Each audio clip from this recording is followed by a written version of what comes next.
breaking ball, fastball. That's about as good of a debut as you can have. Yeah, and just said it on the air. Yeah, if he can do that, that's pretty special. And we've seen that, in the 6 months. But I say this often, and it's true. It's different. These kids dream about playing here and playing in front of 10, 11, 12,000 people. But it's different when you put the uniform on for the first time and you run out there in front of that many people, especially for the pitchers. Where there's so much of a spotlight on you. You never know what they get. But it's been really good. I thought he was terrific today, up to 95, 96, and like you said, slider, even a really good changeup. If he can do that, our bullpen just got a lot better. What did you see out of Gaddis today? What do you think? Terrific. That's what we've seen for the last 6 months. A guy that is kind of a fast tempo guy. He's going to get on the mound. He's going to throw a ton of strikes. Puts himself in a lot of good counts, some quick outs because he just attacks with his fastball.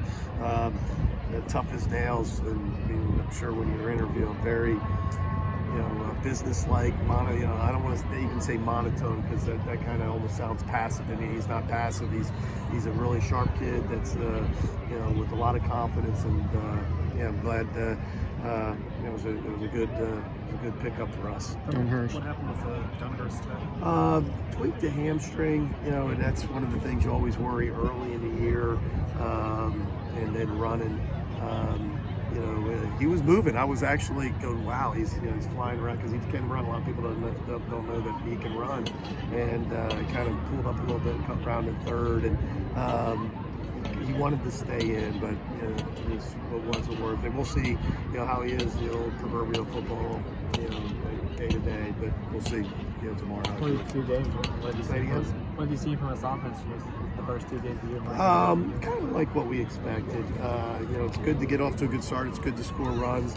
A couple things about the offense that I think's impressive and that we're happy. One is we walk, and we will walk and let people walk us, and we've seen that in two games.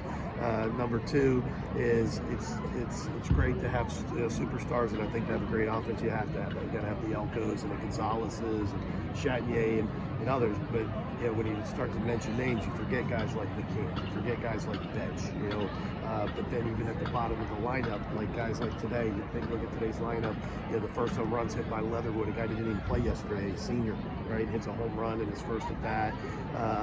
Dan Cleve, fifth-year senior, didn't play yesterday, and ends up getting a big double, two walks. And so my point is, throughout the lineup, 1 through 9, when many guys can contribute.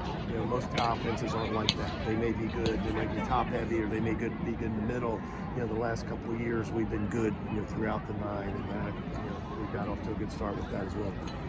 Nitpick question: you win 11-1. Obviously, not mad about it.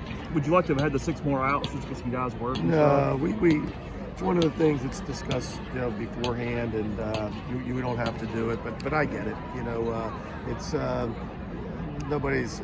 It's nice to have the work, and I understand that part of it, but also, it's chilly, it's a long day, and I don't know how many people enjoy it when, there's a 10-run spread either way, and so sometimes it's good to just say, hey, we'll go again tomorrow.